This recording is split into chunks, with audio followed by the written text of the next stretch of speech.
বলছি স্যার, আজকে এসএসসির মামলা চলছে সুপ্রিম কোর্টে, এখনো পর্যন্ত সেই মামলা কিন্তু চলছে।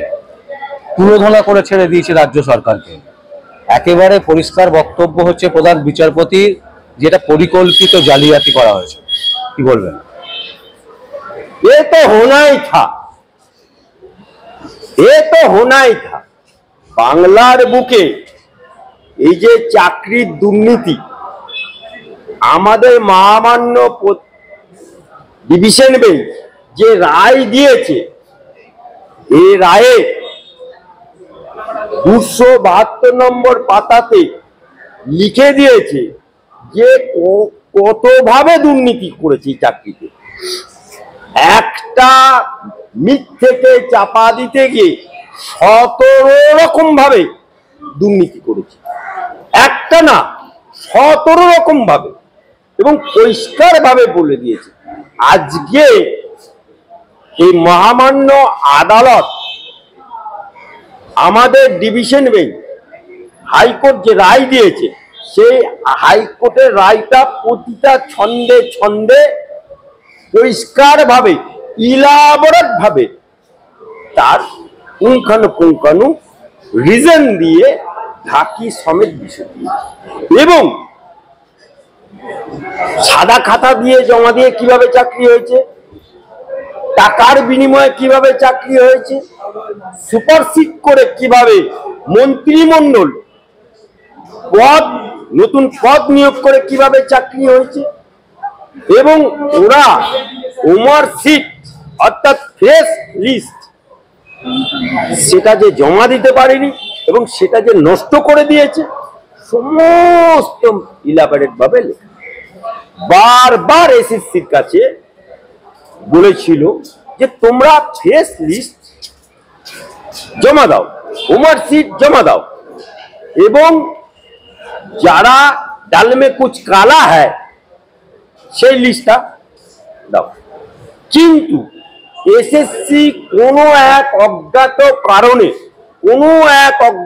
কারণে ওই দুর্নীতিগ্রস্ত ছেলেদের, যারা সাদা খাতা দিয়ে জমা দিয়ে চাকরি পেয়েছে, যারা দুর্নীতি করে চাকরি পেয়েছে, এই দুর্নীতিটাকে আড়াল করার জন্য তারা এই ফ্রেশ লিস্ট জমা দেয়নি।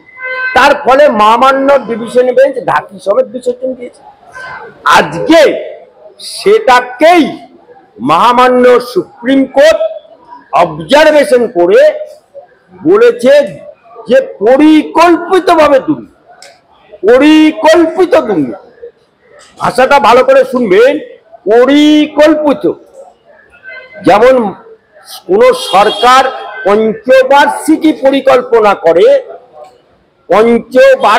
পরিকল্পনা করে রাজ্যের উন্নয়নের জন্য, এইভাবে উন্নয়ন হবে, ঠিক সেরকম ভাবে এরাও পঞ্চবার্ষিকী পরিকল্পনা করে আজকে এই দুর্নীতিটা করেছে। তাই মহামান্য সুপ্রিম কোর্টের প্রধান বিচারপতি এই কথাটা বলতে বাধ্য হয়েছে। আজকেও শুনতে পাচ্ছি ওরা নাকি ফ্রেশ লিস্ট জমা দিচ্ছে, আর ডাল মে কুছ কালা হ্যায় ও লিস্ট জমা দিচ্ছে। কোথায় পেলে এসএসসি? কেন হাইকোর্টে জমা দিতে পারলে না? হাইকোর্টে জমা দিতে পারলে না কেন? সুপ্রিম কোর্টে জমা দিতে হচ্ছে, জমা দিচ্ছি। তাহলে কি টিচিং ফাঁক? আলাউদ্দিনের আশ্চর্য প্রতিম নাকি যে ঘষে দিল আর ফ্রেশ লিস্ট পেয়ে গেলে আর ভেজাল মাল পেয়ে গেলে? হ্যাঁ, এটা কি আলাউদ্দিন? এখানে বললে ওমর সিট পুড়িয়ে দিয়েছি, আজকে রাতারাতি ওমর সিট তৈরি হয়ে গেল নাকি? হ্যাঁ, কারণ সুপ্রিম কোর্ট হাইকোর্টের রায়টাকে কি বলেছিল যে প্রয়োজনে সমগ্র মন্ত্রিমণ্ডলকেও সাথে নিয়ে, অর্থাৎ কাস্টডিতে নিয়ে জিজ্ঞাসা করবে। এই যে চাকরিওয়ালাদের ঢাকি সমেত বিসর্জন গেছে, মন্ত্রিমণ্ডলটাও ঢাকি সমেত জেলে ঢুকছিল। চাচা আপনা প্রাণ বাঁচা, আর এসএসসিটাকে তুলে দিচ্ছিল। অর্থাৎ এসএসসি কে বাঁচানোর জন্য এবং মন্ত্রিমণ্ডল, চোরেদের মন্ত্রিমণ্ডলটাকে বাঁচানোর জন্য এখন রাতারাতি প্রেস লিস্ট দিচ্ছে। অর্থাৎ চাচা আপনা প্রাণ বাঁচা, তারা কিন্তু প্রেস আর ইয়েটাকে অত সহজে দিতে ছিল না। যখন দেখছে এসএসসিটাই তুলে যাবে, এই সমগ্র মন্ত্রিমণ্ডলটাই জেলে যাবে, বাঁচাও সাধু বাবার ভয়ে আজকে চলছে। আজকে কোর্টে কিন্তু একটা খুব ইন্টারেস্টিং ঘটনা ঘটছে, যেটা হচ্ছে রাজ্য সরকার নিজেকে বাঁচাতে ব্যস্ত। রাজ্য সরকার বলছে এসএসসির কোনো দায় আমরা নেব না। কি বলবেন? এই মমতা ব্যানার্জিকে দেখেন না, মমতা ব্যানার্জি কিছুদিন আগে কি বললো, যে ও এসএসসি জানে, ওই বাত্য জানে, আমি ওসবের ব্যাপারে থাকি না। একটা জিনিস জানবেন, এই মমতা ব্যানার্জি কি বলেছিল বিধানসভা নির্বাচনে, বাবারা, খালুরা, আব্বা জানে না, ফুপু জানে না, আম্মা জানে না, মুসলমান পাড়ায় গিয়ে কি বলেছিল, যে তোমরা কে প্রার্থী ওটা দেখো না, তোমরা দেখো মমতা ব্যানার্জি, মমতা ব্যানার্জিকে দেখে ভোট দাও। তাহলে সমগ্র বিধানসভাতে ভোট দিয়েছে মমতা ব্যানার্জি দেখে, উনি নিজে বলেছেন একদম। তাহলে যেখানে ভোটটা হচ্ছে মমতাকে দেখে, এমএলএ গুলো হচ্ছে মমতা দেখে, মমতা ব্যানার্জি মাঝে মধ্যে মঞ্চে উঠে বলে, এই আরাবুল, আরাবুল বলছে দিদি আমার একটা জীবনতলাতে বাস স্ট্যান্ড চলে চাই, বাস তুই তো বোম মারিস। আরাবুলকে বলছে এমএলএ ওর দলে, তুই তো বোম মারিস, জীবনতলায় বাস স্ট্যান্ড চাই বাস। অর্থাৎ ওর এমএলএ বোম মারে সেটা যদি খবর থাকে, ওর এমএলএ বোম মারে সেটা যদি খবর থাকে, তাহলে ওর মন্ত্রী পার্থ বোস এসএসসি চুরি করে চাকরি দিচ্ছে, খবরটা থাকে না। ন্যাকামো সেজেছ, হ্যাঁ ঢঙ্গি পিসি, আর কত ন্যাকামো করবে বাংলার মানুষের সাথে? লজ্জা করে না? বেহা নির্লজ্জ মমতা ব্যানার্জি। স্যার, গতকাল আমরা একটা নিউজ করেছিলাম, সেই নিউজে আমরা দেখিয়েছিলাম যে একটা চিঠি আমাদের হাতে এসে পৌঁছেছে। এই চিঠিটা 2019 সালে আমরা দেখছি, পুরো পরিষ্কার আপনাকে আমরা পাঠিয়ে দিচ্ছি চিঠিটা। এসএসসি দপ্তরের যিনি চেয়ারম্যান ছিলেন সেই সময়, তিনি চিঠি লিখছেন বালাজি কোম্পানিতে যে সমস্ত ওএমআর সিট 2016 সালের নষ্ট করে দেওয়া হোক। কি বলবেন? এই তথ্য আমাদের কাছে আছে। ওই জন্যই তো সুপ্রিম কোর্ট বলেছে যে পরিকল্পিত দুর্নীতি, ওই জন্যই তো মহামান্য আদালত, হাইকোর্ট ঢাকি সমেত বিসর্জন দিয়েছে, ওই জন্যই তো মহামান্য হাইকোর্ট সমগ্র মন্ত্রিমণ্ডলকে জেলে নিয়ে, কাস্টডিতে নিয়ে জিজ্ঞাসাবাদ করতে বলেছে, ওই জন্যই তো সিবিআই তদন্ত দিয়েছে। এমনি এমনি দিয়েছে? জজেদের মাথা খারাপ হয়ে গেছে হাইকোর্টের? হ্যাঁ, এত চিন্তা ভাবনা করে 2500 পাতার যে রায় দিয়েছে, এমনি এমনি দিয়ে দিল? হ্যাঁ, অনেক ভাবে চিন্তা ভাবনা করে ঢাকি সমেত বিসর্জন দিয়েছে।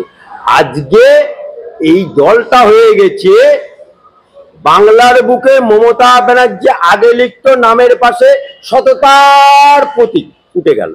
তারপরে লিখলো ডক্টরেট মমতা ব্যানার্জি, উঠে গেল। তারপরে লিখতো অগ্নিকন্যা মমতা ব্যানার্জি, উঠে গেল। এখন বাংলার বুকে চোরেদের রানী, হীরক রানী, বাই বাই রানী, মিথ্যাশ্রী মমতা ব্যানার্জি পরিগণিত হয়েছে। কলকাতা হাইকোর্টের প্রাক্তন বিচারপতি অভিজিৎ গাঙ্গুলির বিরুদ্ধে আপনি নিশ্চয়ই জানেন যে এফআইআর করা হয়েছে, এবং জামিন অযোগ্য ধারায়। সেই এফআইআর কপিটা আমাদের কাছে আছে, এবং ইন্টারেস্টিং, যিনি এফআইআর করেছেন তাকে আমরা বহুবার ফোন করেছি, তিনি ফোন তুলছেন না। এইভাবে একজন প্রাক্তন বিচারপতিকে ছোট করে দেখানো বা খাটো করা, এটা কি ঠিক হচ্ছে রাজনীতিতে, বাংলা রাজনীতিতে? কি বলবো বলুন দেখিনি, বাংলার বুকে রাজ্যপালের বিরুদ্ধে শ্লীলতাহানির কেস দিয়ে দেয়। আপনি ভালো করে খেয়াল করে দেখুন, রাজ্যপালের বিরুদ্ধে যে মেয়েটি কেস করেছে বিং এ রাজ্যপাল, রাজ্যপালের বিরুদ্ধে কেস করতে গেলে হয় হাইকোর্টের পারমিশন নিতে হবে, না হলে রাষ্ট্রপতির পারমিশন নিতে হবে। উইদাউট পারমিশন ছাড়া কিন্তু কেস করা যায় না বা কোনো তদন্তও করা যায় না। সেখানে একটা ক্যাজুয়াল মানে পারমানেন্ট না, সেই মেয়েটিকে দিয়ে কেস করে কি না শ্লীলতাহানি হয়ে একদিন না দুদিন, লোকে একদিন শ্লীলতাহানি হলেই থানায় যায়, উনার আবার দুদিন শ্লীলতাহানি হলো, মানে শ্লীলতাহানি দুবার হলো। খোঁজ নিয়ে দেখুন ওই মেয়েটির মা মেদিনীপুরে 2000 কত সালে তৃণমূলের প্রার্থী হয়েছিল। তাহলে তৃণমূলের যে ষড়যন্ত্র এটা পরিষ্কার। আর শ্লীলতাহানির যে গল্প করা কেস সেটাও দুধকে দুধ পানিকে পানি হয়ে যাবে। আবার নওশাদ সিদ্দিকের বিরুদ্ধে সেখানেও শ্লীলতাহানির কেস। মানে বাংলার বুকে শ্লীলতাহানি, এই মমতা ব্যানার্জির টাইমে শ্লীলতাহানি মানে বিরোধী পক্ষ করলেই, বিরোধী পক্ষ যেই থাকুক শ্লীলতাহানি কেস খাবার জন্য তৈরি থাকতে হবে। মানে শ্লীলতাহানিটা এখন বাজারে মেয়েদের চারানা আটানোর মতো করে দিয়েছে, মানে চারানা আটানো পয়সার মতো করে দিয়েছে। মানে কিছু করলেই শ্লীলতাহানি। আমার বিরুদ্ধে এখনো কিছু করতে পারেনি, সেটা ওদের আমার সৌভাগ্য বা ওদের সৌভাগ্য। করলে আমিও দেখে নেব, ওরাও আমাকে দেখে নেবে। আমি পরিষ্কার বলছি, দাম থাকে অভিষেক ব্যানার্জি বিং অ্যাডভোকেট আলী আব্দুল চাঁদ, দাম থাকে কোন তৃণমূলের মাইকেল লালের বাচ্চা আমার নামে কেস করে একবার দেখো, দম কোথায় আছে তোমাকে দেখিয়ে দেবো এই হাইকোর্টের মধ্যে। অভিজিৎ গঙ্গোপাধ্যায় আজকে বাইরে চলে গেছে বলে বিচারকের ময়দান থেকে চলে গিয়ে উনি এমপিতে দাঁড়িয়েছে, তার বিরুদ্ধে শ্লীলতাহানি কেস দিচ্ছে। নিটের জবাব তমলুকের মানুষ পাথরে দিয়ে দেবে, 2 লাখ ভোটে উনি জিতবেন। আর এই যে শ্লীলতাহানির কেস, ইন্তেজার করুন। অভিষেক বন্দ্যোপাধ্যায় থেকে শুরু করে ওই যে আমাদের স্বরাষ্ট্রমন্ত্রী কি বলেছে, इस बार अगर बंगाल में 35 पार करेगा तो 25 साल जाने नहीं दूंगा, भोर हो जाएगा। 35 যেতে হবে না, 35 যেতে হবে না। ওর যা দুর্নীতি করেছে তাতেই এই সরকারটা পড়ে যাবে। কারণ বাংলার মানুষ তৈরি হয়ে আছে, কারণ এত দুর্নীতি। সিপিএম এর 35 সালে দুর্নীতি হয়েছে, কিন্তু এত হয়নি। সিপিএম এর 35 সালে এত কেস দিল বিরোধীদের পক্ষে, এত শ্লীলতাহানির কেস দিত না। বিরোধী পক্ষ করলেই শ্লীলতাহানি। নওশাদ সিদ্দিকী বিরোধী পক্ষ, মুসলমান লিবাস পরা, মুসলমান ভোট তো ওর মনে ছিল বাপের জমিদারি কেনা খালি ভোট। মুসলমান পাড়ায় গিয়ে আল্লাহু আকবার, আর হিন্দু পাড়ায় এলে যা দেবী স্বর্গপুতস্যৈ নমস্তস্যৈ ওকে গাইতে হয়। নাবিয়ে কানায়ের মায়ের মতো রেড নামাজে, ঈদের নামাজে যেখানে মেয়েদের প্রবেশ অধিকার নেই সেখানে গিয়ে এরকম ওন্না তুলে আল্লাহু আমিন বলে এনআরসি এর কথা বললো, মুসলমানদেরকে সুসুরি দিয়ে এলো। এই মমতা ব্যানার্জিকে বাংলার মুসলমানরাই মসনদ থেকে নামাবে। অসংখ্য ধন্যবাদ স্যার। দর্শক, আমরা আপনাদের সামনে আজকে যেটা তুলে ধরলাম, আমাদের কোনো বক্তব্য নেই। আপনারা দেখে আপনাদের বক্তব্য আমাদের কমেন্ট বক্সে অবশ্যই কমেন্ট করবেন। আর দেখতে থাকুন পরবর্তী সংবাদ আবির্ভাবে। আমার নাম বিশ্বজিৎ পাল, সংবাদ আবির্ভাবের জন্য।